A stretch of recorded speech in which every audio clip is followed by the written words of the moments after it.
And we live, sir.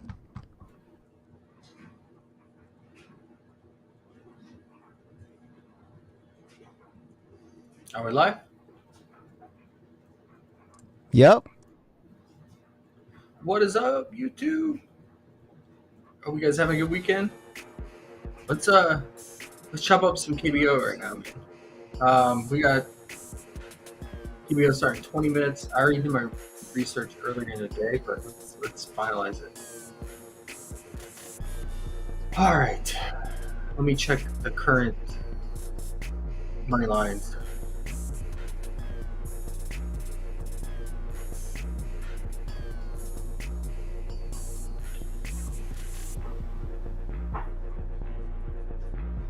All right. Hanwha LG. We got Felix Pena, who is a veteran of KBO. He goes through stretches. He's rock solid, man. The only problem with him is he can be inconsistent at times. His K rate's pretty low. That's why his strikeouts still can happen. LG, over the last 2 years, have been one of the lowest K bats in the league. For 3.5 is, man, that is. I'm usually KBO like 4 flat is usually my cutoff, and unless the pitcher is one I know that's not going to go deep. Because these pitchers usually go deep, but this is all these pitchers are going for the first time this season in a normal game. They pitched in preseason. I have the data here, but they only went 4 to 5 innings in the preseason. But on a normal basis, they'll go 7-8 innings, about 90 to 100 pitches. So unless they get rocked, LG could easily rock them here. His history against LG, I think he averaged about 3 Ks last year. The LG lineup's a little different. Let's look at the lineups. We got lineups, so.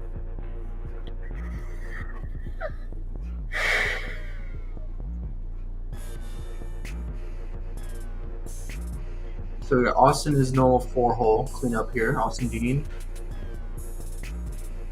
It's interesting this year that they moved Hong Cheng Ki, who's like a wagon for us last year as a bat. They moved him to the 2-hole. He's normally all last year he led off at the 1 spot. Okay, we have the normal lineup. Moonbo Gion, like he's a really good hitter, but he hits for the fences, and he will strike out. Okay, we have the normal lineup here. Now Hanwha, man, like they are a new team. They are a new team here. So last year, to give you a historical perspective, they were the worst bats beginning of the season. They struck out the most. They had the worst hitting percentage, but they added some new pieces. And Ro Si Han was their all-star last year. I think he finished top 3 in home runs. He went to the Korean baseball,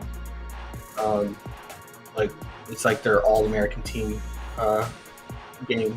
So he was like their best player. And then their other vet is Eun Seong. He's a really good hitter. Now it's kind of interesting. He's batting in the 5-hole today. So they changed up their lineups quite a bit compared to MLB in terms of where they're batting. A lot of times they'll bat in the top 3. So him batting 5th is kind of interesting. And then they added Per Laza. Like he's new. This is his debut at KBO. But he's been batting lights out in the preseason and in his first game too. So,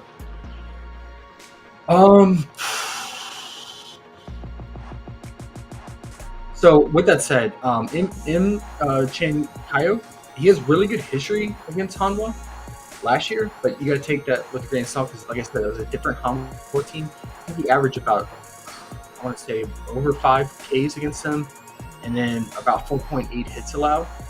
But this Hanwha team's different, man. They're humming right now. They're humming. They're not striking out like they used to. And Im Chen, man, like he's just like about average. I mean, all these pitchers in KBO are like they're not that great. But so when I talk about him, I'm speaking relative to Korean baseball. But he's just about as average as it gets. And what we saw on opening day, man, these pitchers are getting rocked, getting absolutely rocked. So I'm going to say for him, they bumped his Ks up to 5, so I like it. I like the under even more. They had it at 4.5, and I was still even considering that. His preseason game, he went 5 innings, gave up 5 hits, and he had 0 Ks, and that was against KT. Now KT is a team that strikes out at a very high clip, dating back to last season and in preseason too. So he had 0 Ks, 5 innings, gave up 5 hits. I just don't think he's fully stretched, man. He's a veteran of KBO, so I don't know why he was bumped to 5. Maybe people are looking at his historical data versus Hanwha, because he had like, I want to say like 3 games with 6 Ks, 1 game with 5 Ks. So, but yeah, I think we can go with the under here, man. And then if we want, and they even bumped his hits down to 5, so I like the over hits even more. I don't know what's going on. I don't know why they're moving it. I guess it's what the public's betting based on the data. Because I think, if you look at last year's data, he gave up, here we can look at it real quick. He gave up like 4 hits on average to him. He gave up 5 hits in his last start against them in September near the end of the season. And then gave up 4 hits. He had 5 Ks. But totally different lineups, man. Totally different lineups. 4 hits, 6 Ks. So exactly what I was saying. So I don't know if people are like looking at that, but he's average, man. He's so average. I mean, most of the time he's getting around 3 or 4 Ks, and especially on opening day. What did he do opening day last year?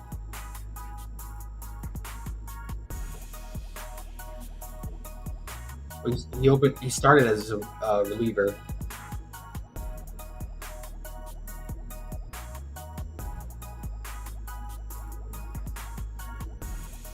Opening day, he didn't even make it out, man. He went 3 1/3, 5 hits, 1 strike, 1 K. Yeah, I believe in Hanwha this year. I believe based on the data. Okay. Felix, I'm gonna stay away, man. His lines are too tight. At times he can have pretty good control. I mean, he can get lit up. Don't get me wrong, but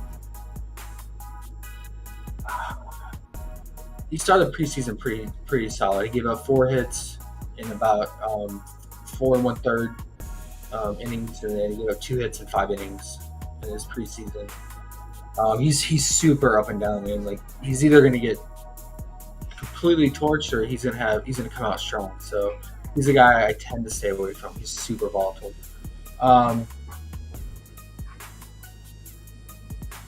Okay, let's go to Lati and SSG.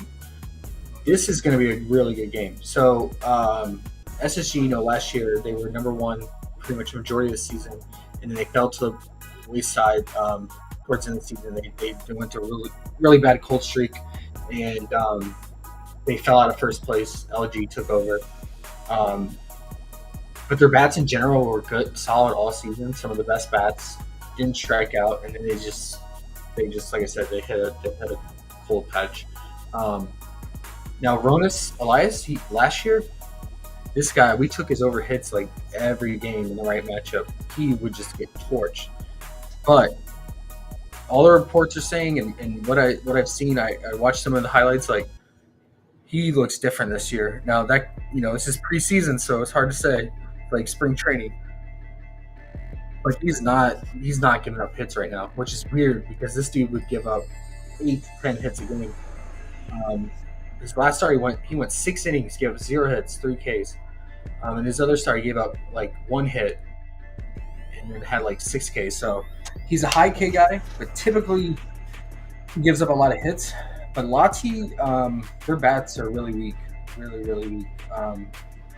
So with that said, I would say you could take the under on the hits, but I don't know. We're trusting this preseason data. I don't know if we can trust it because he was always an over.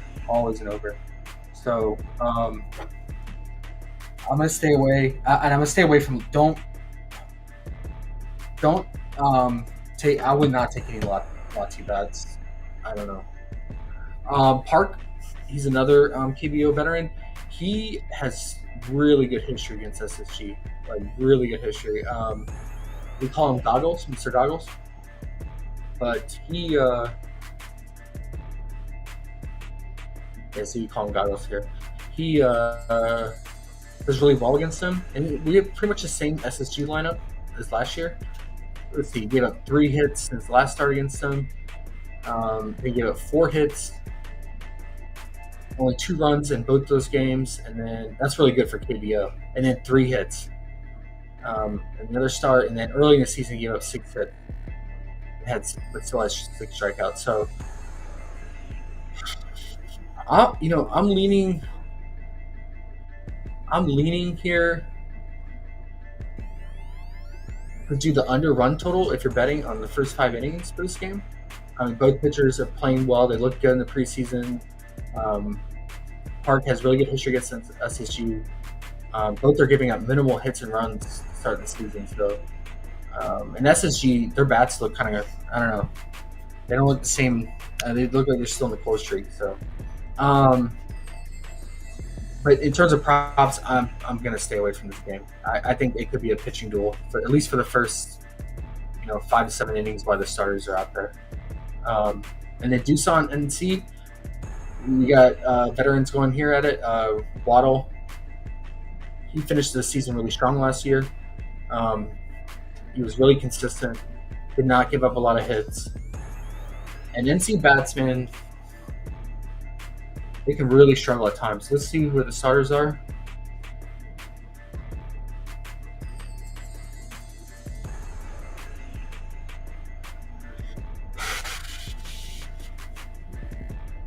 Minwoo Park. It's weird. Aesop Sun always led off last year, so they're really changing things up.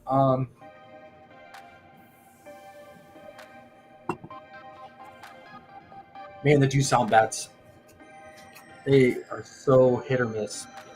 Me and Nugget called it Doosan Wall.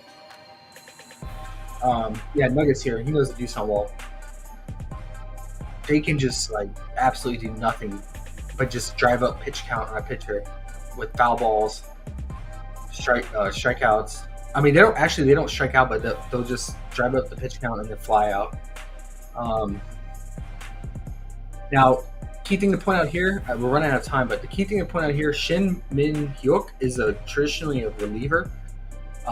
He does not go deep. He'll go about 5 innings, which is really short for a KBO pitcher. He'll go about 70 to 80 pitches max. Now, most of these guys go 90 plus. But yeah, he'll go 5 innings. He's usually a reliever turned starter. So that's why his lines are low, if you're looking at it. I know if you're tempted to take it over 3.5, I mean, he could get there, but Doosan, they don't really strike out. They put up a fight against pitchers. Waddle now, I'm interested in the hits under. Let's just quickly look at his history last year. I mean, I know NC has a couple new batters here, like Davidson, who's an international transfer, but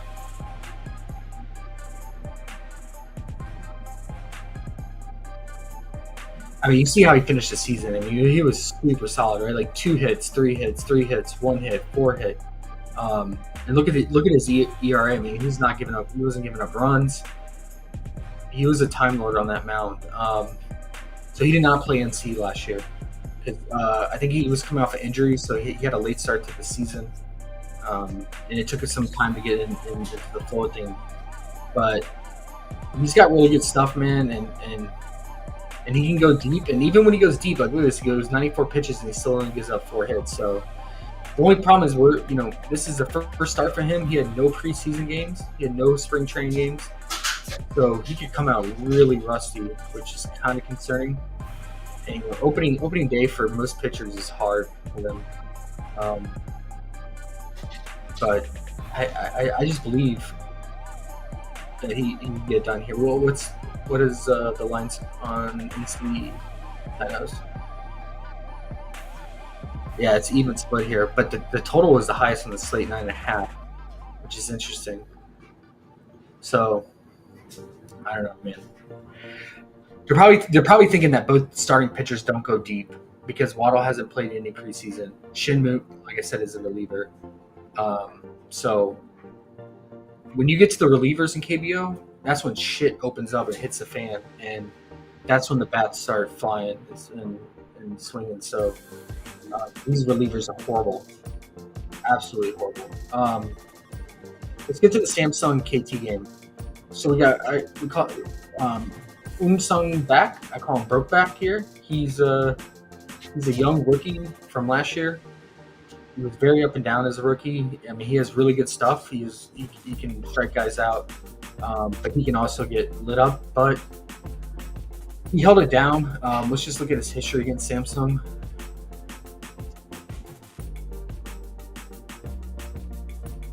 And then we got Rias, who's new to KBO International transfer.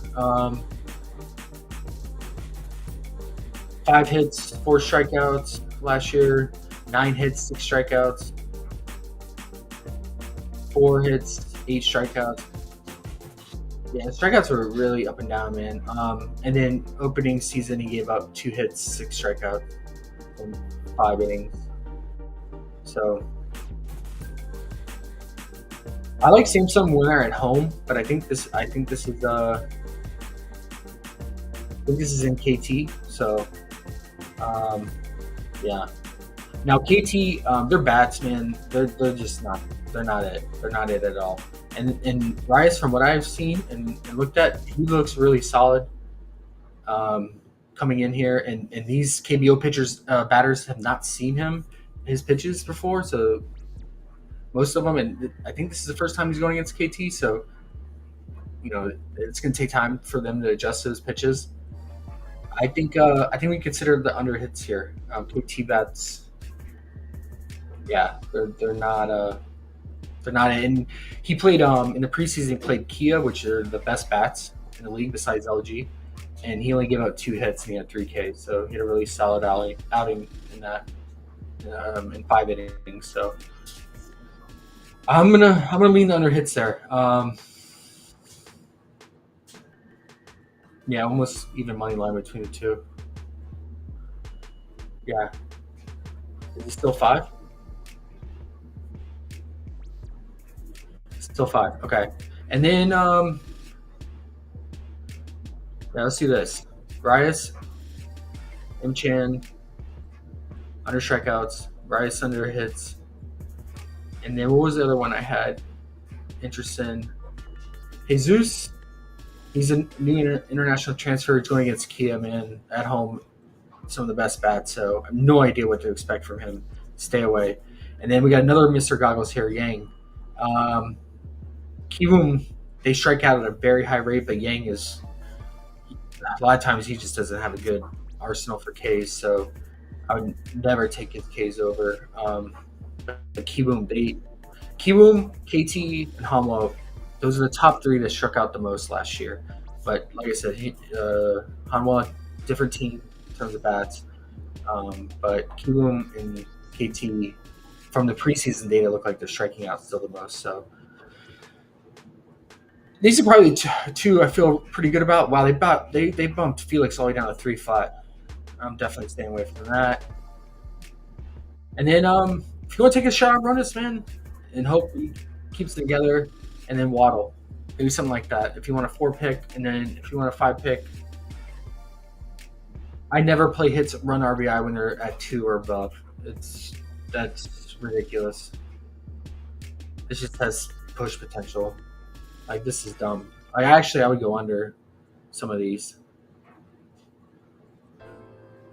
I mean, yeah. Like, the odds are totally in your favor here. Yeah, that's what I would do. Okay.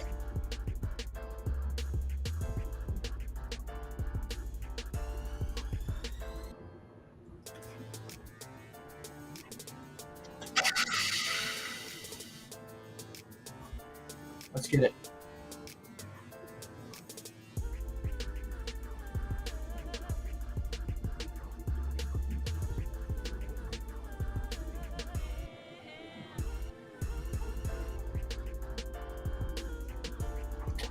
All right, we're gonna wait for underrated here in a second. Come back and we'll do NBA. Hope you guys have a good weekend. Let's catch up. Josh has a nice trim though. Hey man, I had to clean up. Finally, I went to a friend's birthday party. Just got back, so had to happen.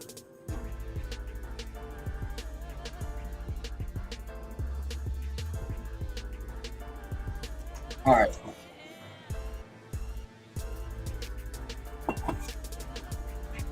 guys, how shitty was today, man? Typical NBA, right? On the weekend. That's why I take breaks on the weekend because it's usually not the time to bet for NBA. All right, all right.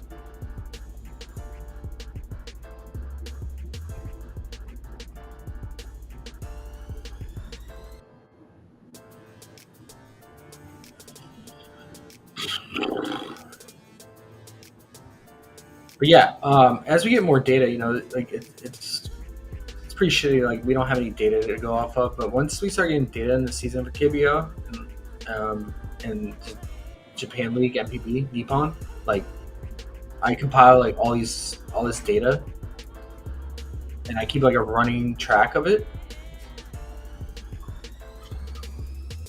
Let me see. Yeah, like I have like game logs because the game logs are like really hard to find for at least for MPB. And then like I'll do like batters data too. And like, so once we get more data and going, like we're gonna crush it, man. So this is all open source. I keep on Discord. Like once we get it, um, so yeah, like we just don't have this data right now. We don't have it at all.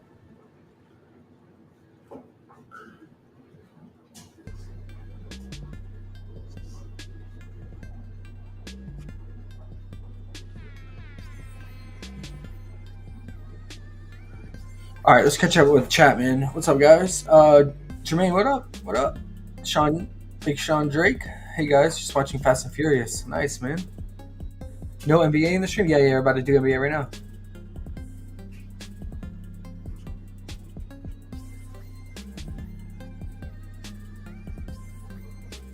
Yeah, sorry. Always easier for me leaning. I gotta focus, man. I gotta focus. Jinok said no hat Josh, demon time. Listen up, boys. Oh yeah, man. It was a weird day, but still profit. It was a weird day, man. I mean, that's just every NBA weekend, man. I just feel like just don't bet on the NBA in the weekends. I got some interesting nuggets. Speaking of nugget, I started looking into this because I got interested.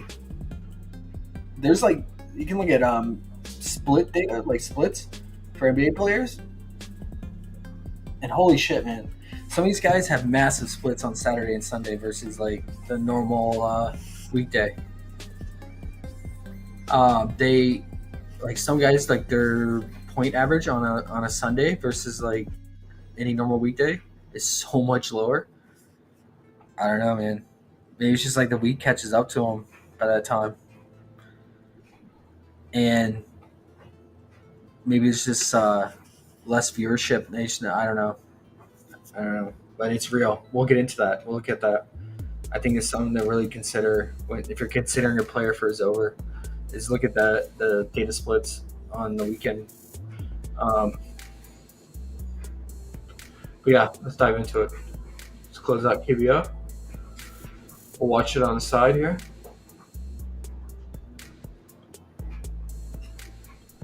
What game were we were interested in?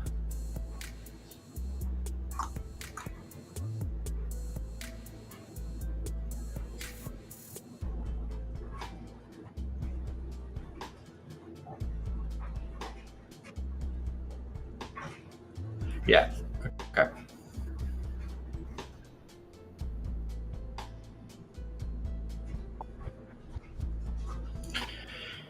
All right. KBO is awesome, man.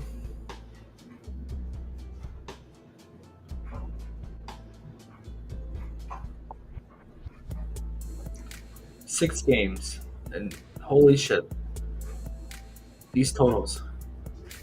At least you got one above 240. When's the last time we had a total above 240 in March? All right. Lakers and Pacers.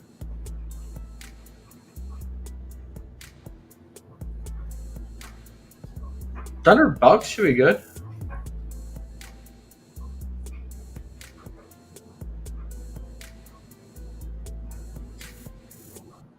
Cavs and Heat. Ugh. Snail pace. Sixers, Clippers, and Pelicans, Pistons. Reggie Jackson did his thing. Oh, nice, man. Did we ever get his props? I stopped paying attention to NBA. I had to go to, like I said, I had to go to a party and totally missed out on the rest of the games. I know I looked out for Fast PP Mr. Pritchard, and I never saw him before I had to leave. And I know he did his thing.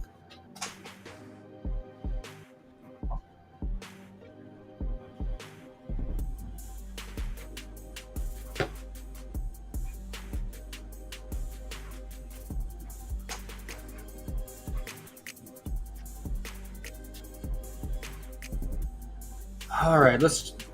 We don't have underrated the injury report guy here. I'm here. You're here? Big Rose won. Let's go. Big Rose. Rose won? Big Thug Yes. Rose. She Did won my a other boy decision. win? Huh? Did my other boy win? Edmund? Edmund won, but what's his name? Billy Q lost. Oh, I saw that. Yeah, that was just like a funsy one, but my main one was a 2-pick. Yep. Hell yeah. Yes, sir. How you doing in here? wait. You got your Sorry, last thing on UFC, and we'll get to NBA. Oh, yeah. The heavyweight fight, did it go the distance? I assume not. Oh no. The which one? Tafa? The Samoan. The Yeah, big heavyweight Tafa. fight. Yeah. I'm trying to think now. I know Tafa lost, but I forget how he lost. Did he get lost? submitted? Yeah, he lost. Other dude was favored. Let me look again. I don't even remember his name now. Fight was boring, Mike says. Yes, it was, but when you win money, it's never boring. Wait, but did it go the distance? That's all I want to know. The I bet on no. I don't. You're talking about Tafa, right? Yeah. I'll tell you right now. Tafa, Carl Williams. It did go the distance. Decision 3 rounds. What the fuck? Yeah. Oh my god. Yeah. All right. How did KBO go? How was it looking? I mean, it's just starting. Okay. I meant like, did you have any cool plays you were liking? It was a tricky slate, man. I think it was, after the breakdown, it's hard to say because there's a lot of vet pitchers going. So I don't know. I found a couple. I shared some. Okay. They juiced the hell out of the bats way too much. It was crazy, man. 2.5? Like, come on. Okay. Let's get it, man. How was your day, dude? Typical shitty NBA weekend. Yeah, NBA. We had some shitty stuff go on, but overall, it could have been a lot worse. So I feel, whenever the bad days aren't that bad and the good days are great, it overpowers all of it. So it's all good. No doubt. Because the good days are amazing. The bad days are just, could have been better, but we're good. We keep it moving. Oh yeah, I mean we finished the week out strong, pretty much all week last week. So and the weekends, man, they're weird. Talking about that earlier, where you were gone. Okay. Yeah. Can we get a Pelicans update? Yeah, I couldn't figure out the FanDuel thing, but I'll go to where I was before. Actually, hold on 1 second. I'll go to my old school way, and then I'll try to figure out the other way real quick. I'm behind here. Okay, because BI, man, I imagine he's out. He's not even on the board. Mike said Tafa lost by decision. Yeah. All right, cool. The fight was boring. Yeah, it's fight night for you. Nugget said about to choose trash can for the weekend. What's that mean? I don't fucking know. Pelicans. Let's see. New Orleans. Brandon Ingram out. Yeah, there you go. Anyone else? Not on this list here. Now, what we missed last time, or Dyson Daniels and Ingram, the only two on the list here, but I know what we missed yesterday was who's coming back. So if they weren't on the injury, that's what we fucked up on. So I don't think there's anyone off the top of my head, but why don't we have McCollum props? Who? CJ? Yeah. I don't know, man. He's not on DK either. I don't know. Daniel says, let's finish strong tomorrow. Let's do it, bro. Let's do it, dude. I mean, Sundays, dude, all right. Beating the weekend in general is bad. Sunday's the worst. Yeah. Well, I've learned when days aren't the best slates, you just kind of pick a few spots and try to just snipe a few little couple plays and be good and wait till tomorrow or the day after, Monday. All we got to do is profit. Find a couple plays. We're good.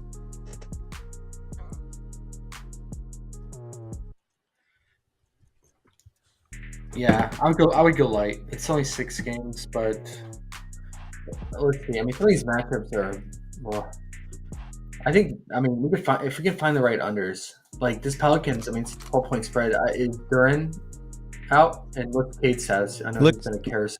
Looks like Duran is questionable with the back, and Cade is not on the injury report. But as we already know, Isaiah Stewart out, Thompson out, Grimes out, and Fontecchio's still out. Yeah, they've just been getting mopped, dude. Yeah. Ivy, Cunningham, pretty much all they got. Vassar, they're gross. Yeah, pretty bad. It's funny, even we got? Go ahead. Go ahead. I was just saying, even the teams that aren't even that great, the totals are still super low. Also, doesn't it seem like the totals are lower than ever, or is it just me? There's so many like 205s, 210s, 213s, 203. Look at that. Oh, I mean, it's been like that for the last 4 or 5 days, man. Yeah. In the dog days. Because starters are sitting on teams that don't have anything to play for. It'll be a slow day, but I found value in college, not too much in NBA yet. All right, Danny, if you found the college, man, shout it out. We'll take a look.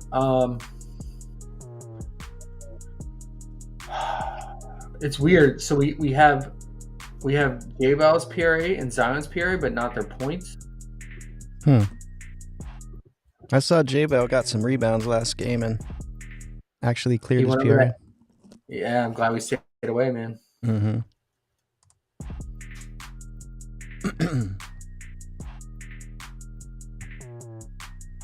This is such a weird conglomerate of props. It's like little pieces of players. What are they? That's weird. I remember Sundays being actually... Oh, yeah, because it's Saturday. Sundays are always the good days when people coming back from work and shit, and it seems like Sunday nights are dope. Saturday nights... But... I feel you. I guess it's a few unders maybe we can try to find. Hold on 1 second. I got a phone call. All right. Can you go over the injury report for the next one? Yeah. The next one is 76ers at Clippers. Clippers favored by 10. 214.5 total. Another low, crappy total. And let's look. 76ers. Philly. Who you missing, Philly? Covington, Embiid. We already know. Oh, Lowry's out. Okay, Lowry's out. I guess that's the only new one here we need to know about Lowry. Melton's still out too. So we will have Maxey, Tobias, and all the normals. Bamba starting, Paul Reed probably off the bench. And then Clippers. Let's see what Clippers got.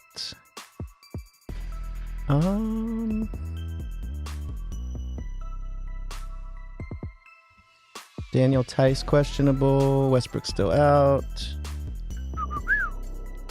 Nothing really with the Clippers. Norman Powell questionable. Norman Powell, Daniel Tice, PJ Tucker questionable. Everybody else in. Kawhi in, PG in, Zubac in. Who else we got? Let's look at the lineup. My bad, dude. You're good. I forgot I got my MLB season-long draft tomorrow. Oh, all right. It's a dynasty league. I've been in for like the last 8 years. All right. So there's nothing amazing. Clippers have. Did you hear what I was saying? Or are you on the phone? I was on the phone. Clippers have Norman Powell, Daniel Tice, PJ Tucker questionable. Everyone else seems to be fine. So PG's good. Kawhi's good. Zubac. The only interesting one on Philly is that Kyle Lowry's out. Everyone else should be in. Okay. I hate both those teams, man. Yeah, we could go right to the next game if you want. Well, the Pelicans, I mean, do we want to take a stab on Trey Murphy? He has been balling. Do they have him super juiced or what? His points are juiced. Though his PRA is actually lower than it was last game against the Heat, which is kind of interesting. I thought it was 23.5, no? Last time. It's 22.5 now, right? What? Where'd No, it where'd can't go? be. It's gone. If his points... It was that low? That's crazy. His points are 17.5. His PRA got to be... Oh, it's his PR. Okay. Oh, okay. But, I mean, how many assists does he really get? A lot. Oh, really? Okay. Well, then skip him. Yeah, man. Because this game goes sideways with Vegas against the Royal. He sat out a large portion of that last game against the Heat when they had a comfortable lead. But let's double check.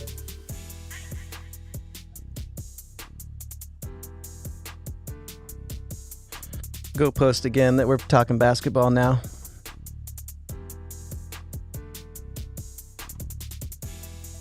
Was it fun talking KBO on a stream? Yeah, I love KBO. Yeah, look at this, bro.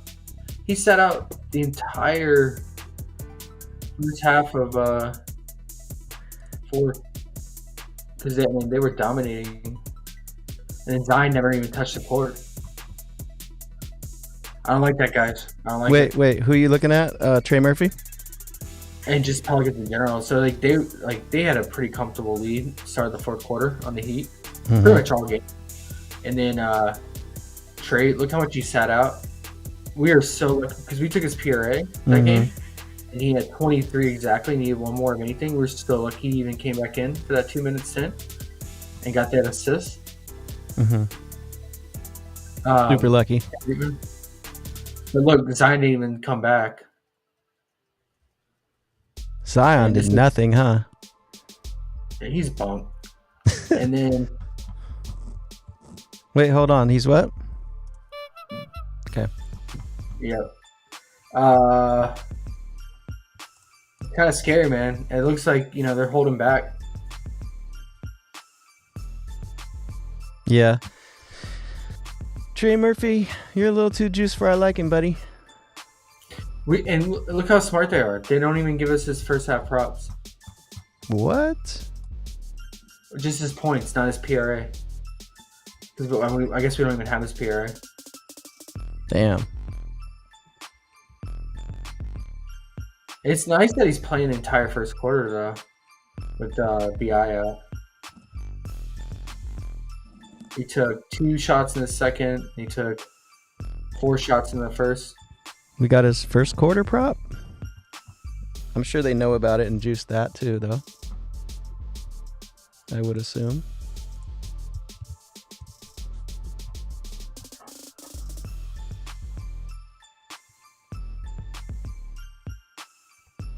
No.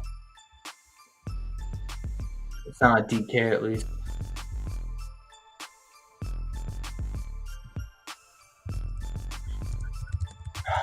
This game. Blah. We'll go to the next. See what we got. Yeah, unless anyone's got anything. If we just slowed it, oh yeah, they already bumped a lot of players for college basketball, Daniel. Yeah, I mean, I'm sure it makes sense. I mean, it's the tournament right now. It's the most probably popular betting traffic right now for most prop bets coming in for sports. What's our boy Tosan been doing with now that Stanley's out and everyone else is out? Who's that? Tosan. I just saw his name and I was like, who? UConn on the over. Oh, got you. Go ahead. Oh, go ahead. Nah, you.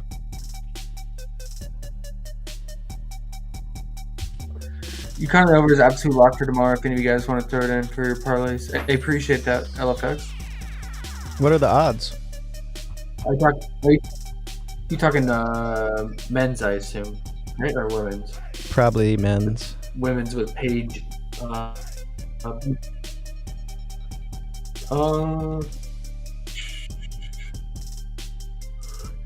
doing a whole lot, underrated.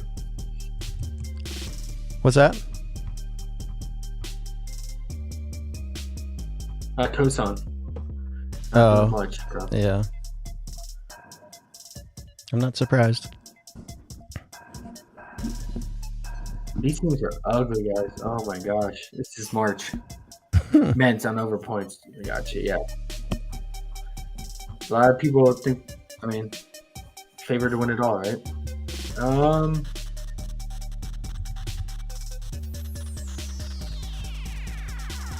What do I want to do with the Clippers today here? Oh, Connecticut's minus 1,000. Go ahead. Who are they playing? Northwestern. Yeah. Number 1 against number 9. I don't like Tobias back in the mix, man. Like he's soaking up so much usage all of a sudden now. Like he went from like doing nothing with that ankle injury to like I want to shoot a ton. Mm-hmm. So.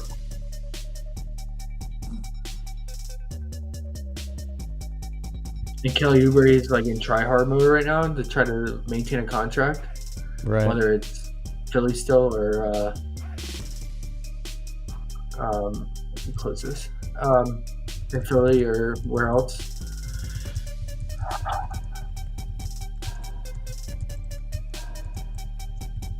Man, if Tobias is out, I might consider Maxey, but just getting Tobias come back and doing that much.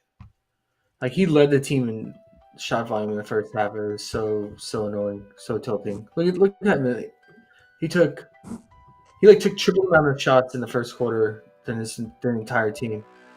He took 8 shots. Everyone else took like 2. So annoying, dude. What do you think about if Lowry's out? What will that affect anything? I mean, I'm sure playmaking, but where will that go?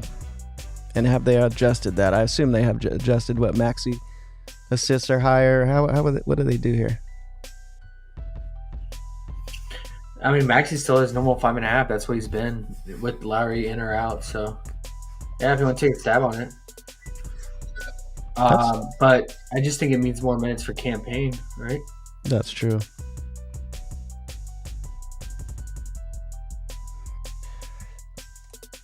Let's look at the potentials from last game.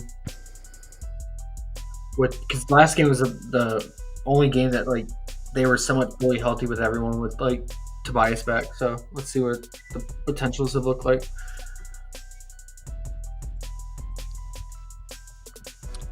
What we can do in the future as we do this, I could have my screen on one of these things and we could flip to mine, and if I already have it up, we can just go boop. You don't gotta even look it up. Yeah, we do, because it takes forever to look this up when like I have all these windows open and shit. Mm-hmm. I mean, look at that, Max. 16 potentials with Larry playing, and Larry had 10. Yeah, I'm down with it, man. How did he have 3? Only 3. That's just crazy. Look at the bums he's passing to, man. I wish we could bet. Tobias. They can shoot though, Tobias and Oubre. A little.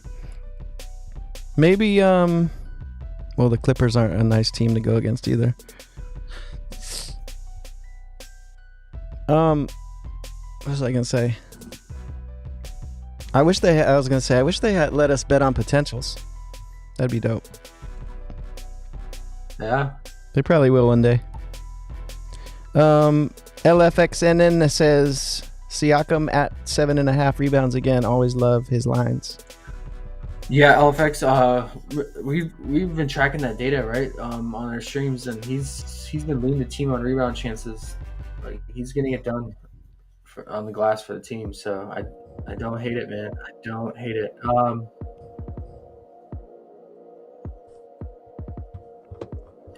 I think it's worth a stab, and just gotta hope these bunk teammates make their shots, man.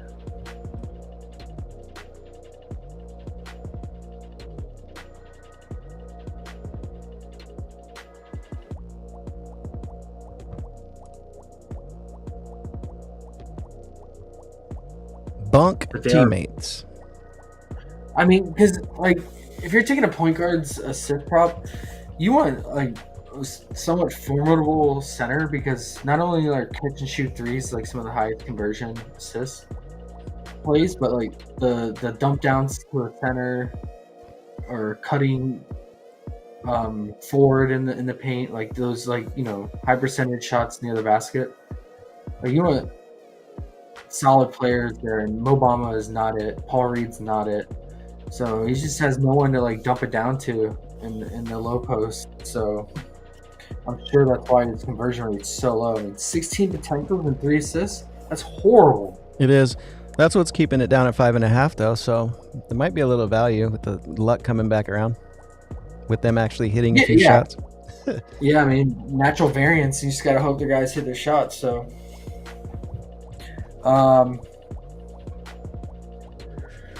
Look at the odds on Fliff for that, just to add a curiosity. LFX said, any of you guys hit today in your parlays? I did, but they were ones that were mixed with college basketball and NBA. The majority of the NBA had like one or two misses from the freaking Sabonis and John Collins had that big second quarter. Took their under. Sabonis really only scored 2 points in the fourth quarter too. He only finished with 20 points. Yeah. Wow. He's so. He hates you. He hates you. Nah, dude. There's a reason he wasn't voted into All-Star, because that shit. That's like a fraternity, man. Like they know he's so bunk.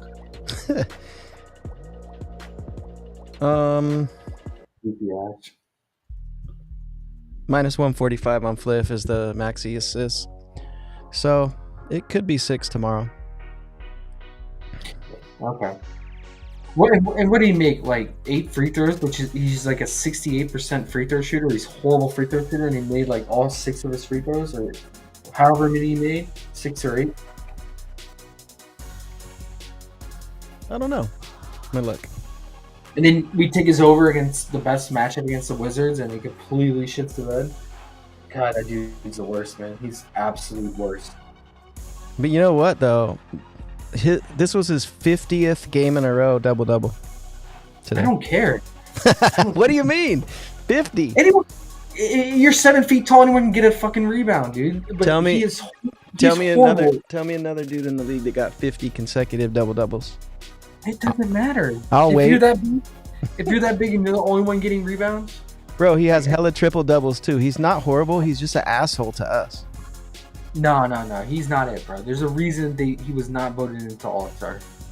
There's a reason. I mean, but he's you don't average those stats and you're not voted in. Like they know, the players know, the coaches know. They know he's not it, man. I mean, goofy.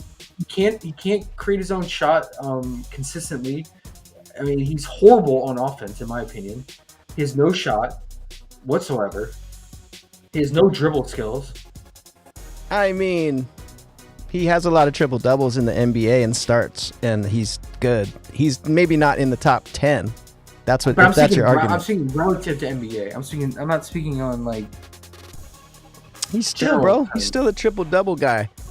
You can't say he sucks. I mean, you could say he's not it in as far as like, you know, he's not gonna take a team and win the championship. Hell no. His daddy is much better. His daddy is much better than him. How bad have the Kings been though? And now that at least they got him. They got him and Fox now. At least. No, Fox is their engine. Like he's their offense, man. Like the game's on the line. You're going to fucking Sabonis to score. Who can you compare him? Who can you compare Sabonis to? We should do a poll and see who thinks Sabonis is trash. I compare Sabonis to Rick Smith of the Pacers back in the day. No joke. Like, I mean, Smith was the formidable center. Did Rick Smith have triple doubles? Yeah. No, I mean he averaged a double double. Did he? Yes, he did. Look it up. He was a formidable center. Rick, how do you spell Rick? Was it just normal Rick? No, I think it was RIC. Okay. Rick Smith. That's. Daniel said Sabonis is one of my favorite players I know. There you go. He said, "Don't hate on Sabonis." Yeah, how many rings is he gonna get? 0. Oh, Rick Smith's had a mullet. Yeah. You gotta kind of like that. He's Sabonis 2.0, man. No, hell no. He was a better defender. And that's another thing. Sabonis is a terrible defender, man. Awful defender. Daniel, he is a Sabonis hater. I know. I can feel you. Rick Smith's career average 14 points. 6 rebounds, bro. He never even averaged 10 rebounds in a season, bro. Stop. And he had 1.4 assists in his career. He was a better defender. Okay, but he's not Rick Smith's. He is Rick Smith's. Bro, Rick Smith's never even had a game with 10 assists. Like one game. He's Rick Smith's. That's my NBA comparison. Daniel, do you hear this guy? Sorry, I'm gonna stop my Sabonis rant. I hate the dude. You can hate him, but he's not bunk. He is, and bunk. He's not Rick Smith's. He's bunk. He's bunk. All right, how do you score 14 points against the Wizards? Every freaking center in the league is like had their best game of the season versus them. I mean, he's a ball handler and a rebounder more than an offensive, threat. You got to give it to him. Okay, then yeah, he's good at that. He's good at rebounding and passing. Yeah. Good for him. But he's not good at defense. He's not good at offense. So you're not going to win a championship that way. Well, Daniel thinks otherwise. Just kidding. Right. Made you look. Enough Sabonis. All right. You're that guy. Where are we at now? Fuck this game. Maxi assist is all we need in it, or you want to go Clippers?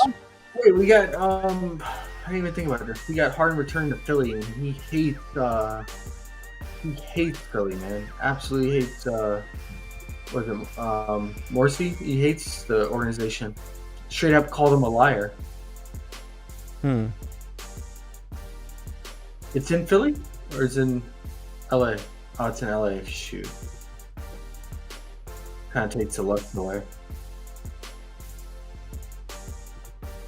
You know how bad Philly is against big guys, right? Is Zubac somebody you like? Or no, we're over him. Paul George again, he's been killing. Dana says he's just one of my favorite players. He's not number one. Yeah, I mean, I can't imagine besides a Sacramento fan, the bonus being number one. He's like, how you know I live in Sacramento? Sacktown, the Bean. No, man, it's hard to find Sacramento fan. They only live in Sacramento. Yeah. I mean, I take a shot on Harden here in the first half, man. I think he takes it to him.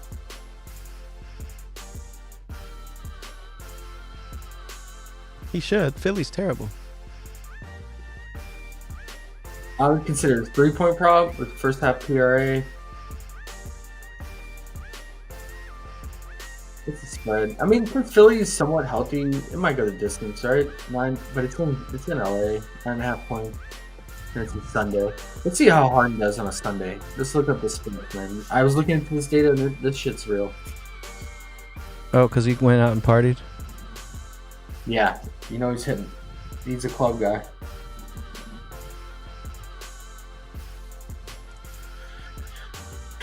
For sure that. Dude, I can't believe you like Sabonis. Me? You're back to that? No, I don't like Sabonis necessarily. I just think you say players suck a lot when you're mad at them, and they really don't suck. I mean, he's not the best. He doesn't put up 14 suck. Points against the Wizards. That's bro. pathetic. He's not an ex super scorer, but he doesn't suck. Saying he sucks is like, bro, come on. He sucks, bro. There's come a reason. I'll just leave it as there's a reason he made the All-Star team. That doesn't mean like a fraternity. That doesn't mean he sucks. It means that it shows how the league views him. Saturdays 12.9, Sundays. Look at this, guys. Look at this shit. Monday, Tuesday, Wednesday, Thursday, 19, 20. Whoa, I didn't even know they had those type of props or those type of stats. That's tight. Yeah. Saturday and Sunday, he's terrible. Well, Saturday and Friday. And Fridays, you know, because he's ready because Thursday night hit that club, man. He's ready. He's getting ready, thinking about going out too. Dude, look at his 3-point percentage. Look at these splits, man. Oh my god. That's crazy. So how the hell? 40%. You can't go over tomorrow then? Hell no. Oh, you were thinking about it. Change your mind? I was. Just because of the revenge nerve, because of how much he hates Philly. That's funny right there. That's this funny. is club effect. This is club effect right here, guys. Poor Harden. I wonder how long he's been growing that beard too. It's huge. Probably weighs him down.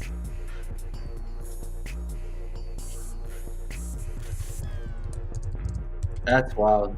The 3-point percentage is even crazier, man. It's like half of his percentage.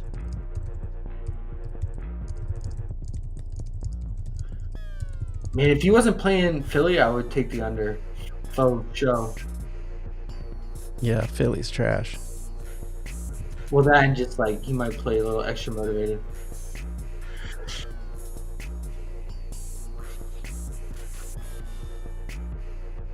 Yeah, we don't want to go under. What about Paul George? He's been coming through. Every game. He's too juiced now, huh? You want to look at him? I don't know. He's probably too juiced because he's been so good lately. No, this Sunday effect is real. I've been looking at Sundays, man, and it's the weirdest NBA day of the week. Oh yeah.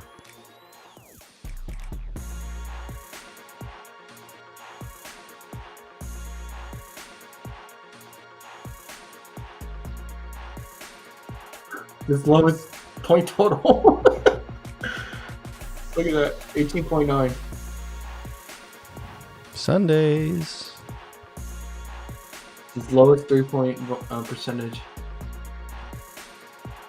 Clippers hate the weekend.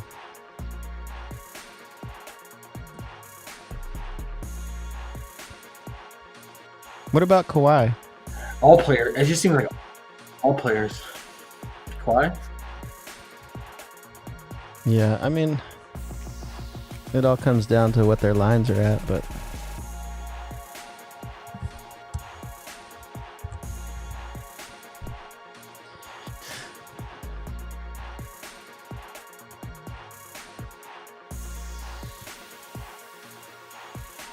Daniel said I wouldn't even bother. For what? I'm not sure.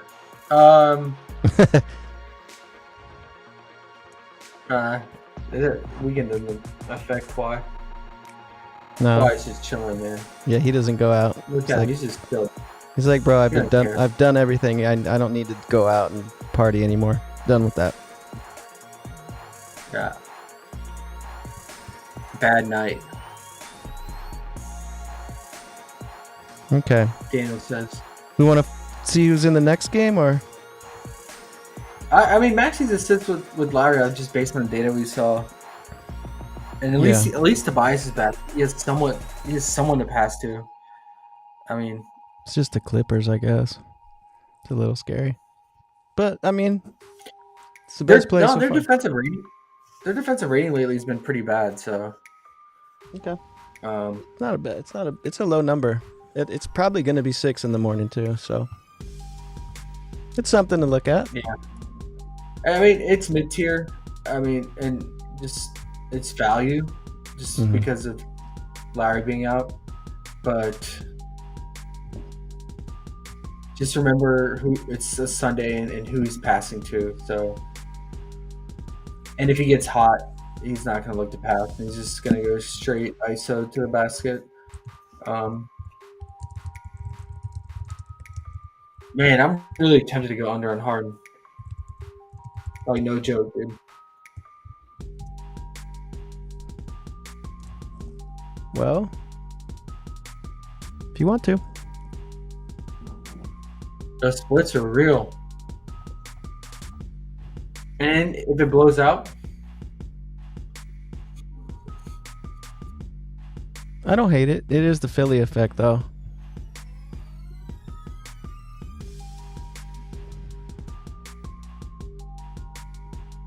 But the day might be more important than the...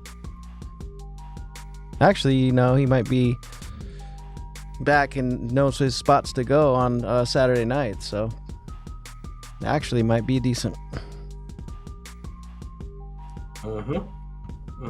Put it down. Why not? Think about it. Yeah, we'll think about it. It's Sunday. Okay. And the Clippers are so fully healthy, right? I mean, it sucks. Powell's out. You said Powell's out? Questionable. Hopefully he plays because he's a chuck whenever he checks in and plays alongside Harden. All right, let's talk about this amazing game of Cleveland-Miami. What we got in the NBA report? Let's see. Cleveland... Looks like, oh, yeah, this is interesting. Guess who's questionable? Mobley. So, Donovan Mitchell's out. Even if he plays, he's playing minimal minutes, but yeah. Sure. Strus is out. Mitchell's out. Dean Wade's out. And Mobley's questionable. So, wonder if he'll start. I'm trying to think back what they did last time he came back. I think he came on the bench. LeVert's been a beast lately. I don't remember. But I know he played minimal minutes. They eased him back. He played like 20 to 25 minutes, so. Right. I mean, that makes Jared Allen even more interesting for unders. Do we have his props? We do. I'm pretty sure Bam holds it down on him. Yeah. That's something. It's a 203 total, man. Come on. Yeah. That might be something right there. It doesn't really... I mean, we just kind of got to know Mobley's playing, but... Probably shouldn't play it till tomorrow, right? You think they'll nerf his props if Mobley's in? Like right when they see the news or what? Or you think they'll leave it? They're already adjusted. What is it baked in already? Like what is there did they open it with juice on the under? Let's see. No. The same as always? It's my Nice 125 for the over.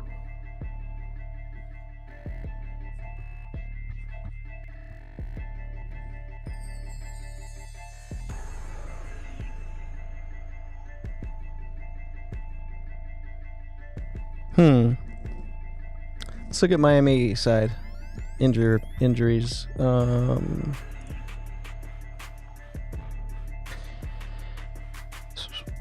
We got Caleb Martin questionable, JJ questionable, mustache guy, Duncan Robinson's out, Hero's out. Yeah, so Bam and Jimmy look like they're good. Okay. Yeah, he hasn't played Bam since last year, since last March. He had 6 points in 34 minutes.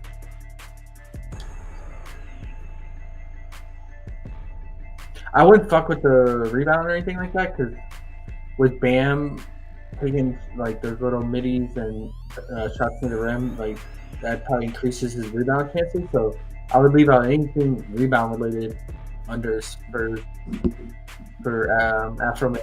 I would just take the straight up points. Yeah. What about PA? How come we don't have Levert Pop? Oh, I don't know. Maybe they're waiting for Mobley. I don't know. That sounds silly though. Oh, yeah. I just want to make sure he wasn't on the injury report.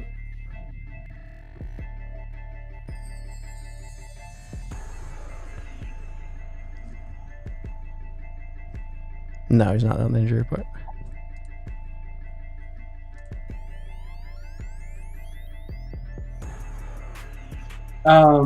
Bam? What's his PRA? We can definitely consider unders here for his PRA. Probably 32.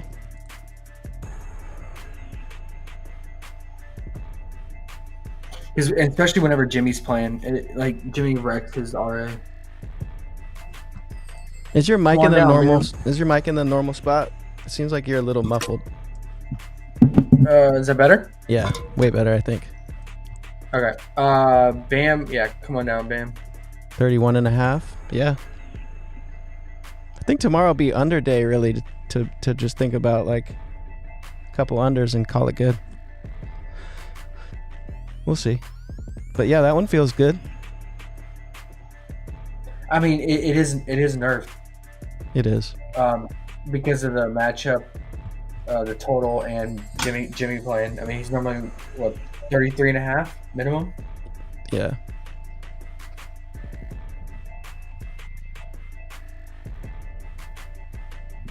Wait, someone asked about Allen over. Oh, sorry, Daniel asked Allen over 22.5 points rebound.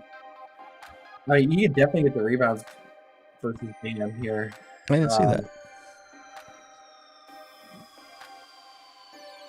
Wait, there's no way his PR is 22.5. Let's be talking about a different Allen.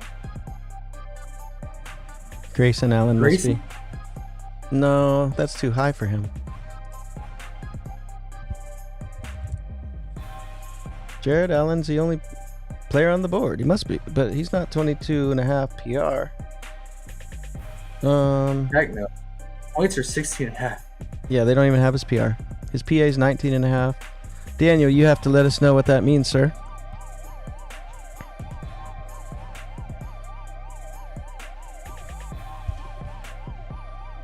Bam likes the weekends. It's his best days. That's weird. Maybe Bam's not a partier, and he just plays against all the other players that have been partying. Or maybe all these games on the weekend, Jimmy was out. And Tyler. Mm-hmm. All right. How do we feel about? I would look out for. Well, we just saw this matchup without.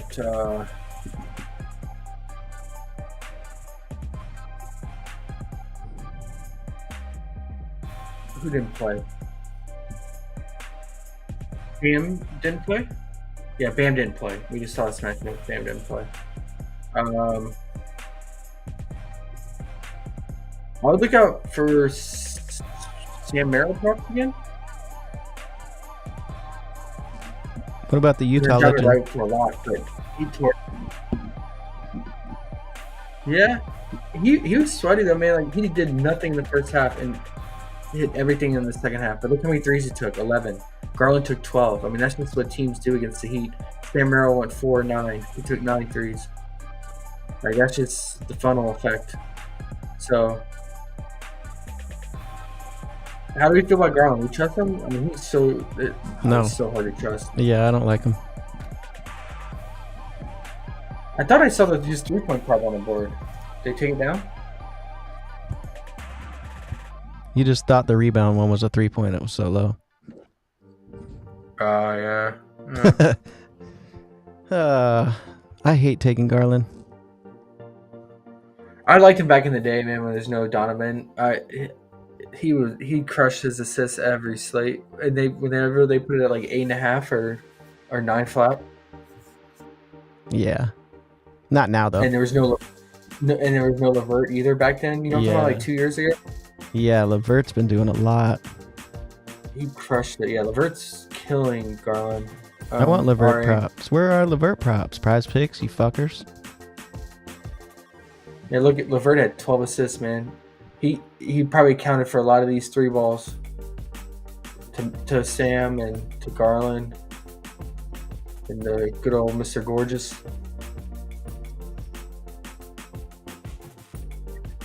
Yeah, no LeVert anywhere. What's up? Sorry. I said he'll be juiced. Yeah. And it's such a low total. I say we stick to Jared Allen points under. Yeah. And maybe Bam too.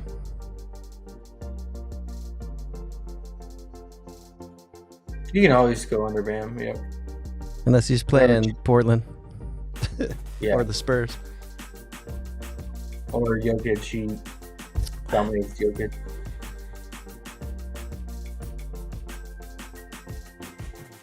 Patty Mills in a starting lineup now. I mean, he's chucking too, so that takes away some usage. But I mean, Bam was out in this game, but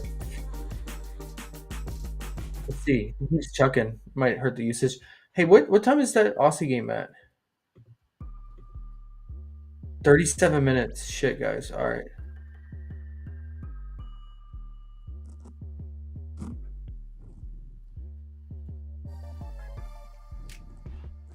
What's that game about? It's the finals. Game 3, tied 1-1. Well, I'm gonna write. I'll write down what we had here while you look at that. Jared Allen, 16.5. What else? What else did you have there? You had Allen and Maxey. Oh, let me go here. Oh, I see it. Oh, Bam under and Harden under. We'll just write it down to try to remind ourselves later. Mm-hmm.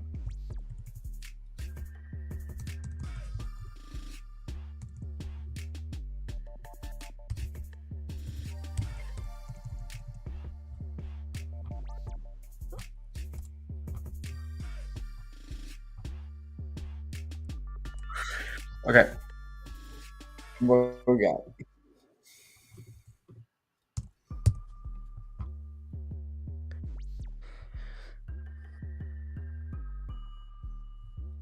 OKC and Milwaukee. Let's look at so Giannis, is he questionable?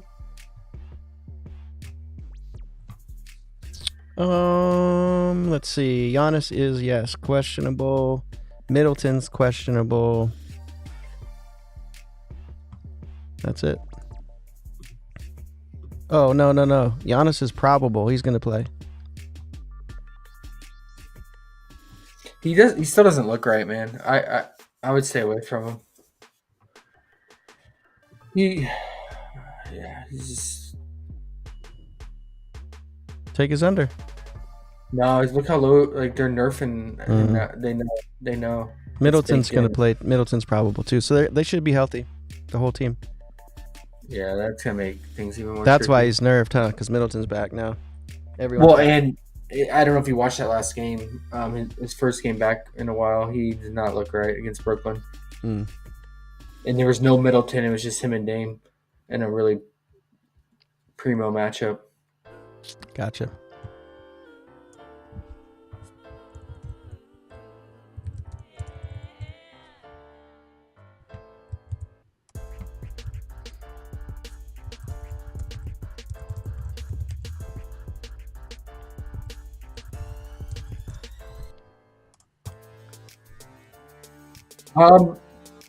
Yeah, man. I would just take something SGA here. It's rare we get OKC in a tight spread game, and they're on the road, so the Bucks are full strength, so it should be a good game. Is this nationally televised or no?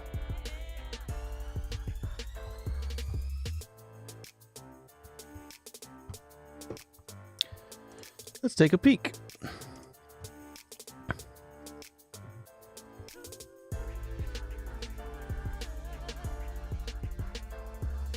NBA TV. Okay.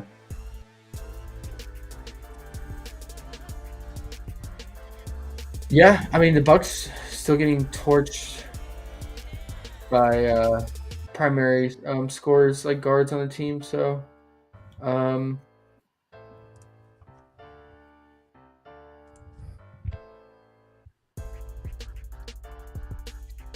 I would say either Jalen Williams points or SGA like PA maybe or something, or just straight up points.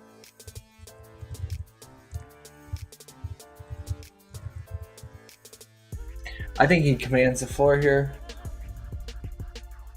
and plays more minutes than normal because I mean they've just been in so many lopsided games. So,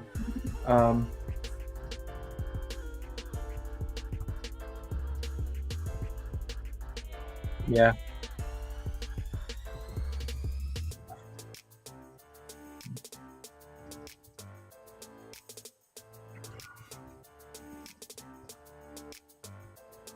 Have they played this season? He's only played twice.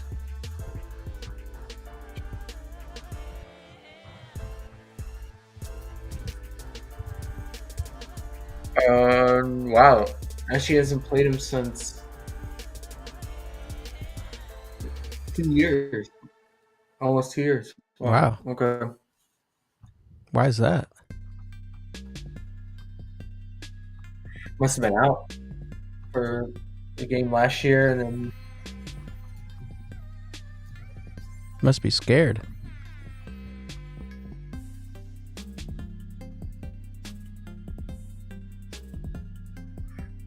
StatMuse must be messing up, man, because it says the same for Jalen Williams. I'm looking here on Shea's game log, and he did not play Milwaukee this year. They played this year, though? You would think.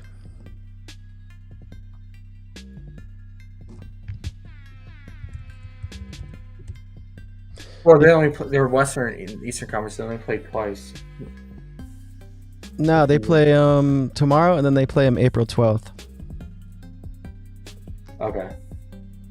But then they didn't play each other like they set out those games last year then. All right. Yeah, man. Guards versus the Bucks you can always consider here. Jalen's super efficient.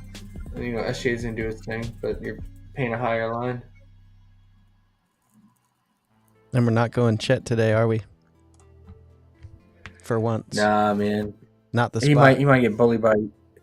Yeah, he might get bullied by Giannis here.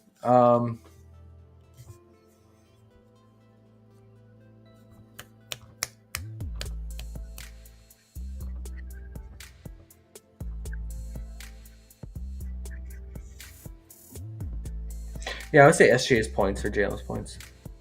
It should be a good game. Straight points? Yeah.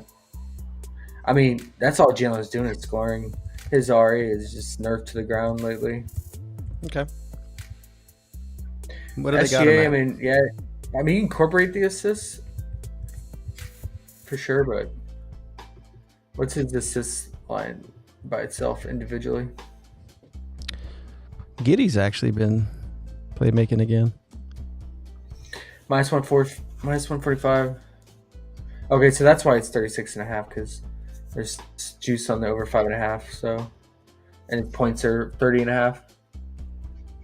Actually, it's not a bad value for the PA. Actually,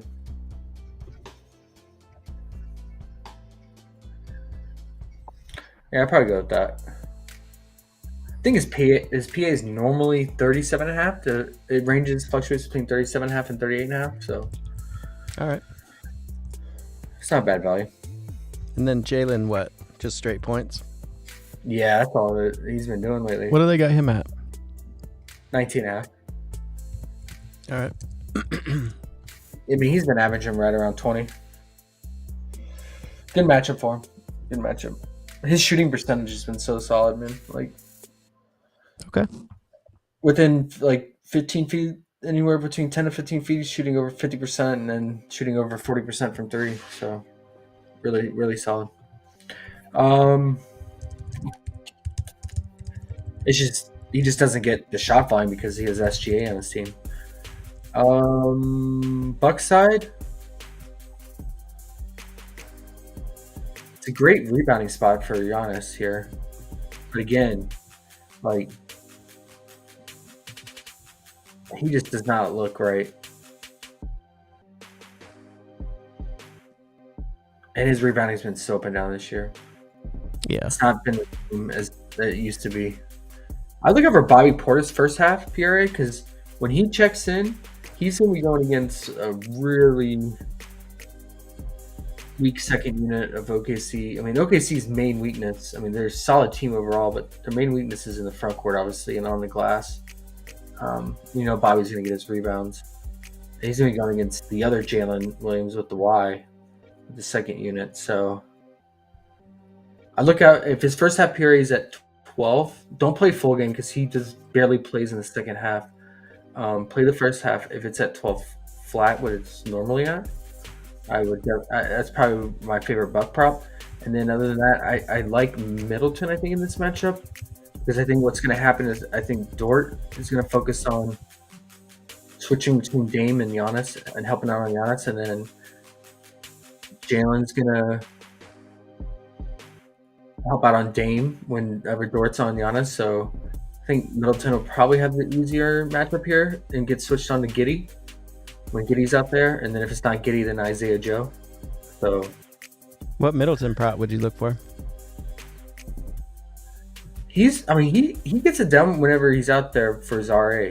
So I would say PRA or fantasy. What's his PRA at? Where is it? What? I said fuck you. He's on the board, right? For rebounds, points, not PRA. Wow.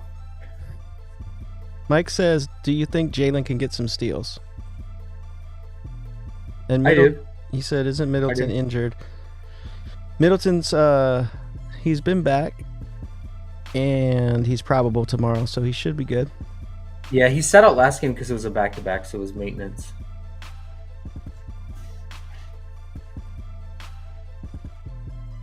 And he said, go ahead. You guess about who getting steals? Jalen Williams. Yeah, he could. Although he gets like more blocks than anything for his stocks, but yeah.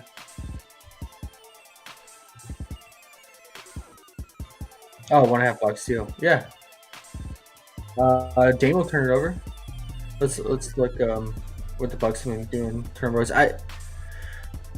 Stock props, man. Like I rarely take them. I will say if it's the right matchup, for sure, I'll consider it. Like today, I took KCP's 1.5 steal because playing Portland, and I knew he was gonna get more minutes, and and Portland has just been handing out stocks for free with that unit.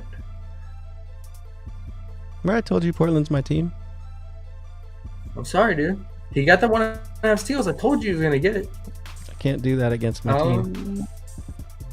Matt says the reason Middleton's not on the board is because he nuked him off the board already at 23.5 PRA. Thanks, Matt. Thanks, buddy. Thanks for sharing.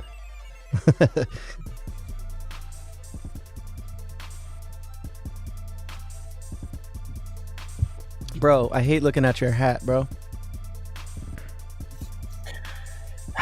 I gotta get in. I know. Screen. I know. I just messed with you. Merch, bro. Yeah. I mean, they're about near top 10 for stocks for forwards, small forwards.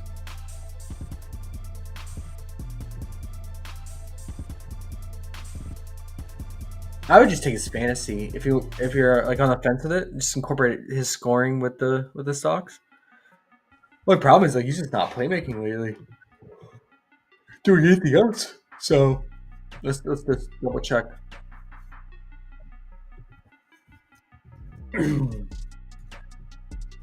Keep in mind if you're looking at the like recent data, he's going against some favorable matchups against Toronto. He's also been bleeding turnovers than in Portland. Matt said it wasn't just him; it was Twitter bros already posting. They're on Middleton. Oh, cool. Then I'm off of it. Let's see.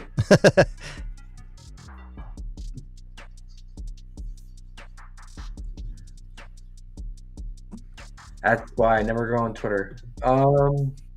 Need some plays for PrizePicks. I'ma stay for a bit. How long y'all usually stream for? Lucky Pond, man. Yesterday we were here way too long, so you never know. Mike says fantasy for sure for Jalen. Yeah. But yeah, I need fantasy. to. I've been writing the list of the plays we've been talking about. So I wish I could. I gotta learn how to screenshot over here and throw it over there so we can just have little updates on who has this? Oh, Lucky Pond. Yeah. Go ahead. Yeah, we have a list because there's things that aren't on the board yet that we're gonna look out for. We're going under. Can you open up your list on the over there, Josh? If you open the list up, I have them all on there. Does that fuck your computer Yeah, up? but I mean, no, I can do it. But he asked for PrizePicks specifically, so let's just do it on here. I have the exact ones we were talking and the numbers though too. Might be easy. I need to learn how to. Yeah, but I was just showing the exact slip. You asked for a slip, so I was just showing the slip. But yeah, we can look at what we have.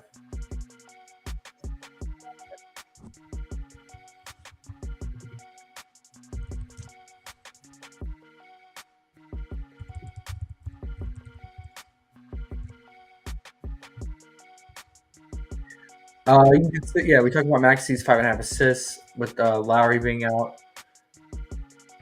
But yeah, not the best player passing to. We found that last game he had 16 potential assists and only 3 converted. Harden, we found he had major splits on Sunday. He shoots like, what was it, 30%? 20% from 3? Yeah. And like 13 points on Sundays versus like 38%, 40% from 3 during the weekday. It's that club effect. And then, something SGA or Jalen, I usually like their fantasy in games that are going to be going the distance because they both get stocks. And then SGA, we know he's going to get his rebounds and assists. So I'm probably going to hold off on them until we get their assists or their fantasy points for both. Oh, and then Bobby Portis, we won't get it till tomorrow, but his PRA first half, great spot for him against the second unit, especially on the glass. And then Jared Allen, This is more of a maybe if Evan Mobley's back. He's questionable, according to Underrated. And Bam, always like his under with Jimmy back in, especially if Mobley is playing, even though if Mobley's only playing 20, 25 minutes, you're going to have Mobley and Jarrett. Whenever Mobley and Jarrett are out there, they're one of the best front court defenses in them. So, and Bam is, you can always consider his unders. Yeah, that's what we got, man. That's what we got. Not much. NBA Sunday, one of the worst. Warriors, Timberwolves. Injury report for Minnesota? Minnesota looking like Gobert, ribs, game time decision. Ant, game time decision. We know Cat's out already, and that's it. Let me click on Ant. He says questionable with a finger. Yeah, so Minnesota is like pretty much impossible to figure out as always. They've been so annoying towards this latter part of the season with their injury reports. And Rudy's questionable with a rib sprain. 3-game absence. Matt said Giddey at 3.5 assists. Yeah, he He's has been doing making. Yeah. I think it's good value. I think Matt. I think he's gonna have a hard time scoring. Because I mean, yeah, he takes threes, but I think he's gonna have a hard time scoring. Because he likes to drive to the basket as well, and with Brolo down there and Giannis, I think he'll have a hard time and kick it out more, and should pick up some assists from kick out. So when he's not shooting threes or trying to shoot from the outside.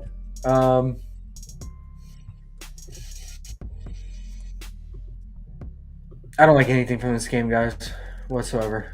Well, especially when we don't know what's going on in Minnesota, and then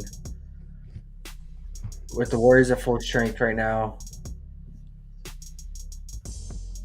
I'm good, man. And I don't attack Minnesota for anything. Low total.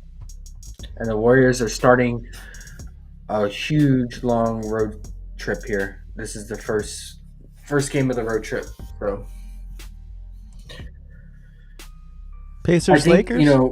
I'm still talking. Yeah, the Warriors also said, like Draymond and them said post game, they're like talking about trying to maintain their position for the last playoff seed for the playing game, and if they wanted to move up, it's like they just basically they have to win the games they need to win against teams that they should beat, and then they said these hard games coming up on the road trip like the Timberwolves and others, like it's kind of like if they can get it done, it's a bonus, but it's not necessary. So I don't think it's like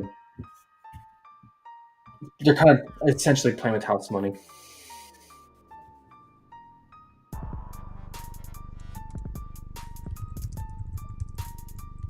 I will say the Warriors have actually been playing better on the road this season than at home, which is really weird because they had the worst road record last year. One of the best home records, so really weird.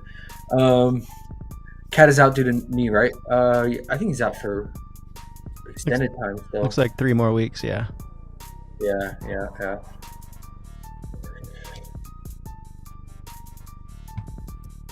Okay. If Gobert plays, I mean, he should rack up the rebounds here.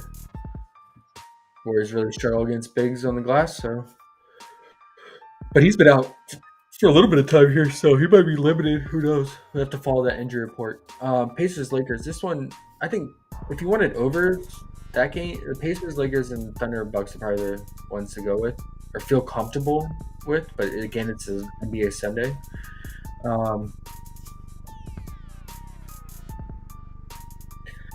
I would take first and foremost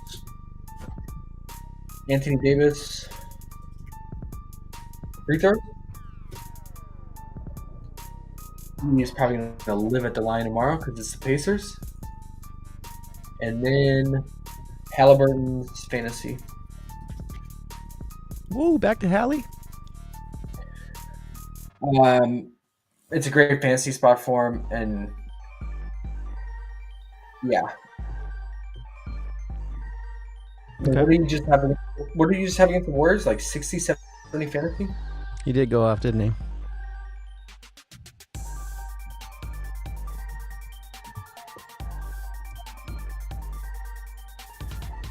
$64. 7 stock. Ooh, wee. Maybe he's turning the corner, guys. Maybe he's turning the corner. We'll see. But it's a good. I mean, Lakers been top 5 all season for fantasy to point guards. Maxey just cleared his fantasy full game against them, so let's take the full game fantasy. Mike says, "What do you think about Siakam in this game too?" Oh, the rebounds. Yeah, I think take a stab at the rebounds. It's a tough offensive rebound spot for him. Lakers don't really give it up, but I think defensively, with 18 shot volume, I think he can rack it up. Especially he's out there and help defense, and he's the only one getting it done. So, do we have his rebound on 2.5? Yeah, you can consider that.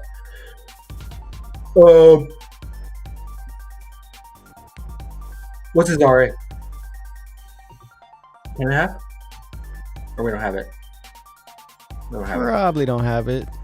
His assist's been kind of weird. And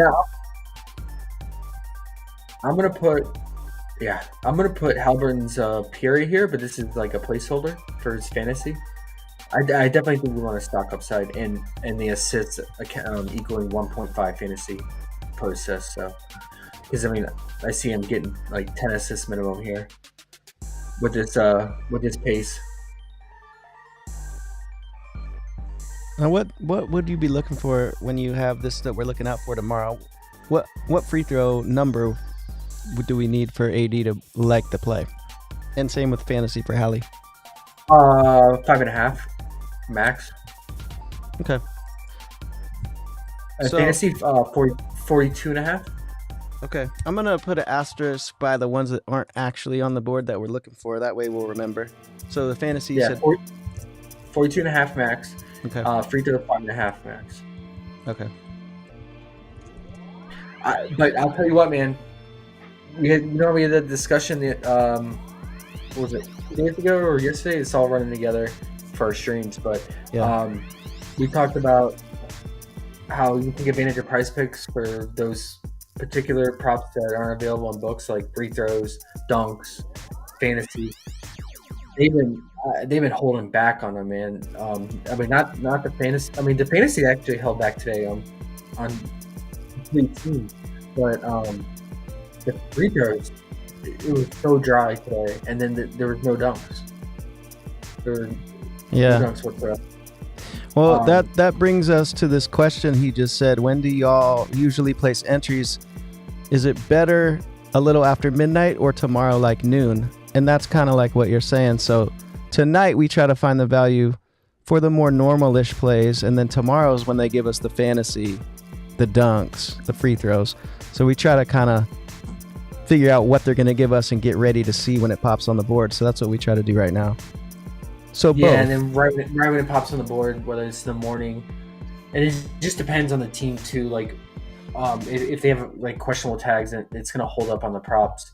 But if it's a team that is full go and starting not like the late night hammer game at the end of the night, then we'll get the fantasy in the morning, and then we'll jump on it right away in the morning before the bumps start to happen. But yeah, it's tough when you have those teams that have the questionable tags, so then nothing you can do about that. It's just going to hold back props. But the night before, you can sometimes find a few plays that open up with a softer line that are going to bump in the morning, and a lot of those are first half props, because what happens with some players is they just cut in half the prop line, whatever algorithm they use when they load up these plays.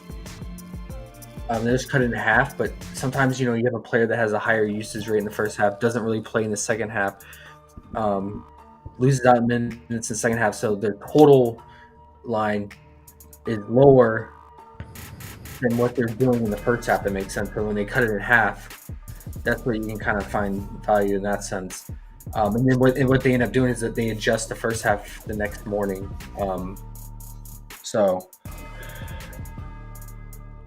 those kind of lines we look out for the night before. But other than that, I mean, we don't have all those other secondary props that we like to usually target. So, right, I mean, kind of using these streams right now as like a breakdown, research, and what to look out for, matchup based, and just kind of game script theory and what we think is going to happen.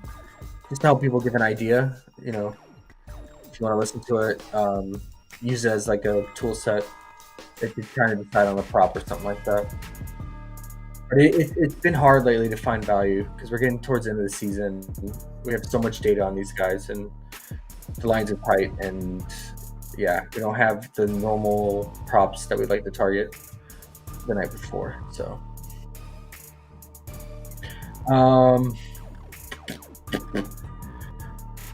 but yeah, I mean, Siakam and Halliburton have been the only guys to trust on the Indiana bunkers. So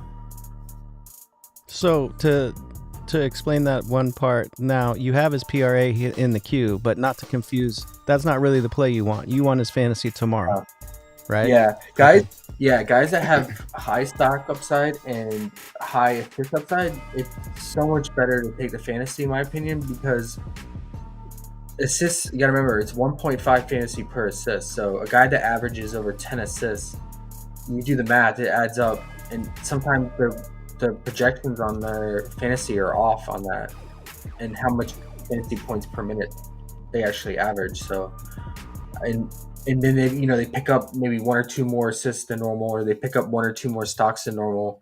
Then that gives you like a huge advantage. Now, yes, the turnovers can hurt you, but in most cases, you're not going to have that spike turnover, but you're going to have more like the chance of having like one of their stat lines being more than their season average. So that's just how I kind of approach it, and I think you find an edge with fantasy more so than PRA for guys like Halliburton, in my opinion, because those assists add up for fantasy for sure.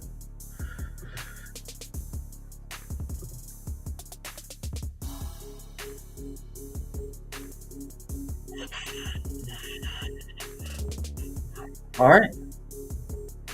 He said, Mike says, huh? Go ahead. Mike said, do you like D'Angelo's assists? It's 5.5, and he's been averaging 6.4 in the last 10. What did he finish with last game?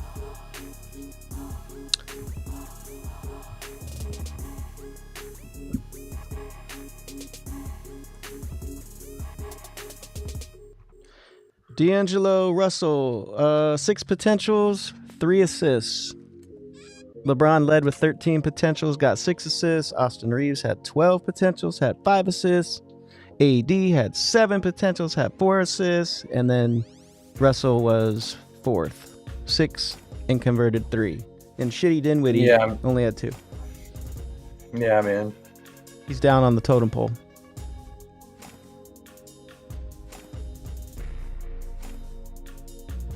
Now, when you look at that average, you could say in the last 10, how many games was LeBron not playing, or who did they play, and etc.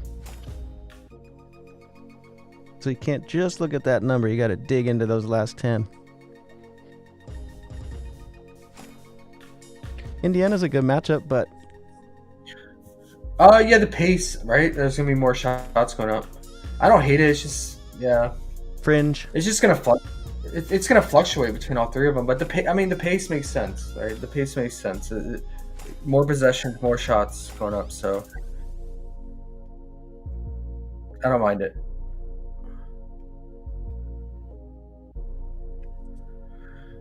We take a stab at it.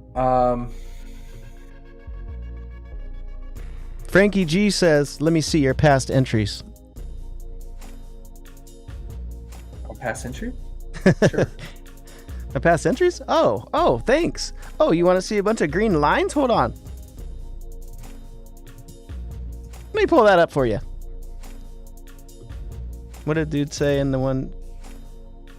Let me show you something. What the hell? Oh, I saw it. It flipped to it real quick. I saw some green lines.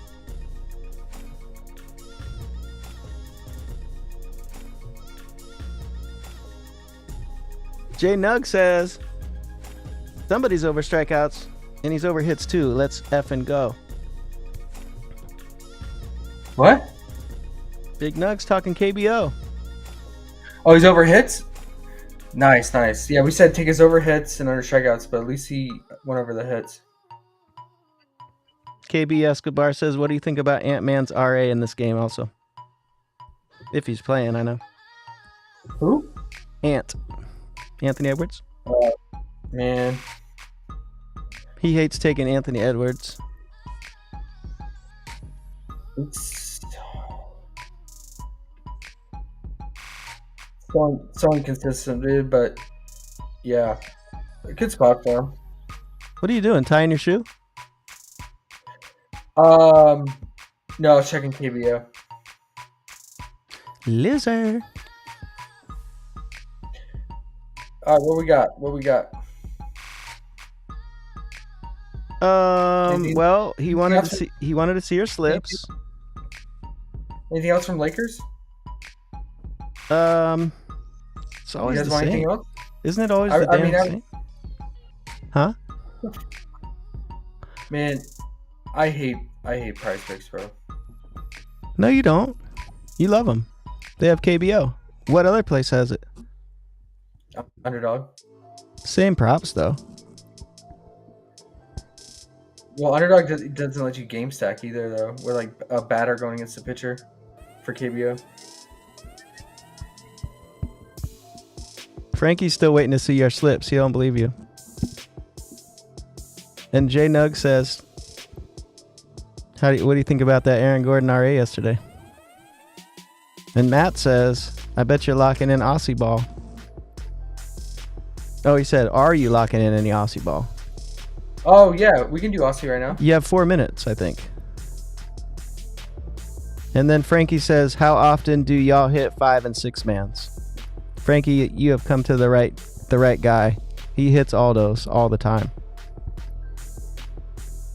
But he's not human, so it's kind of weird. I'm gonna man, I wish I had more time for Aussie. It's too much with like KBO, Aussie, and then trying to do the. Yeah, you gotta prioritize, bro. You can't do them all, and then you'll spread yourself too thin and not smack those 6 picks that Frankie G wants to see. Frankie G. Milwaukee's best 414 says Bucks props. Yeah, we talked about Middleton. We don't have his PRA. Maybe consider his fantasy here, but yeah, Giannis just did not look great last game.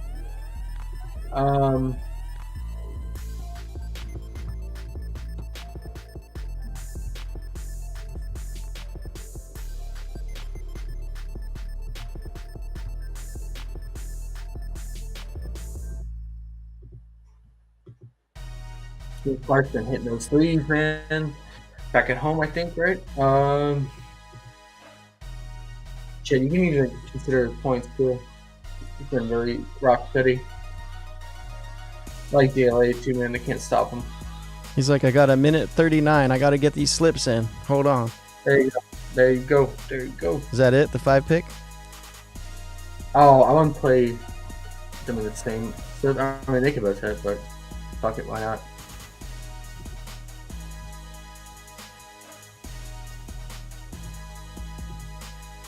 Put the link in chat. Oh yeah, you can't. Yeah, I have it on a separate computer. Yeah.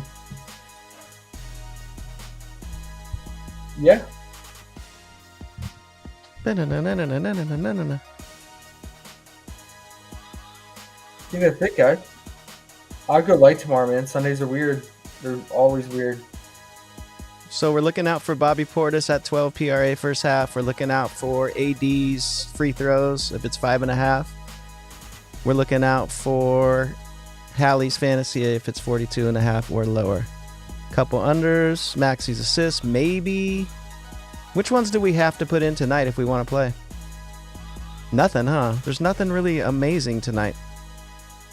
No, it's a Sunday. You could Sunday force slate. it, but why force it, right? Words of wisdom. Why force it? You can wait till there's better plays. Let tonight go by. Don't even put in anything if you want to play on PrizePicks. There's nothing amazing. In the NBA, at least. Wait till the morning. Look for those fantasy plays. Look for those free throws. Snipe a few wins. Wait till Monday slate. And then get some real wins. Mm-hmm. Nug's talking NBA now. He's into NBA now. But Frankie still wants to see your slips, bro. I just showed him slips. What are you talking about? No, we couldn't even see him. You flipped it for 1 second. He didn't even really see it. Oh. Yeah, there you go. Oh, let me zoom out for you. Hold on. Let's go to the screen. Oh, what's that from? A couple of days ago? Or was that today? Oh, that's I don't know. It's just what I had on my desktop screenshot. that yesterday. Yeah.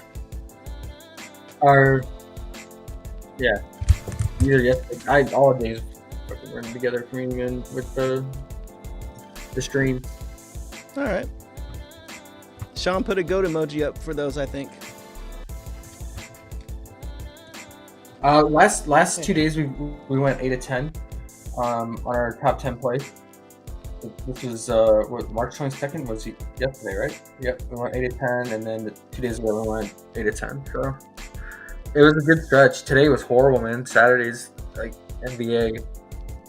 Weekend's not it.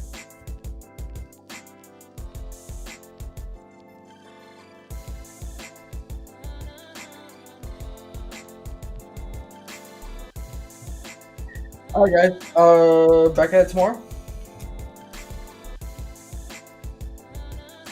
Yes, sir. Let's get it tomorrow when there's more to mess with.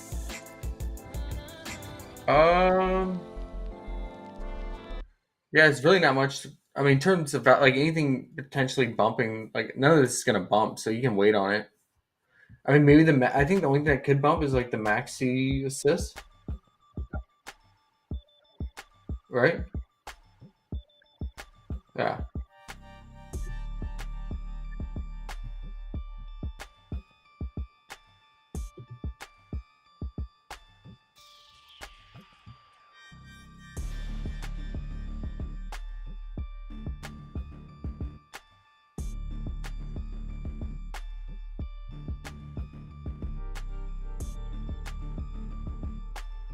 All right.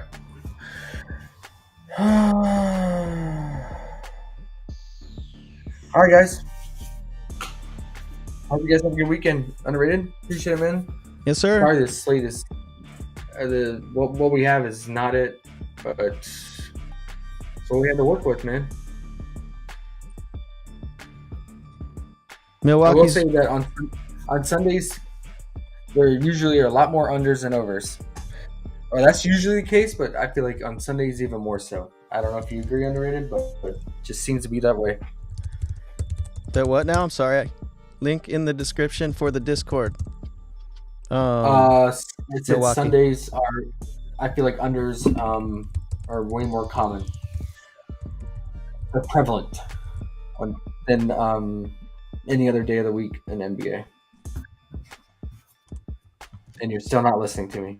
No, because he was asking about the Discord. My bad. Say it again. Sundays is. I can't repeat, dude. Yeah, you can one more time.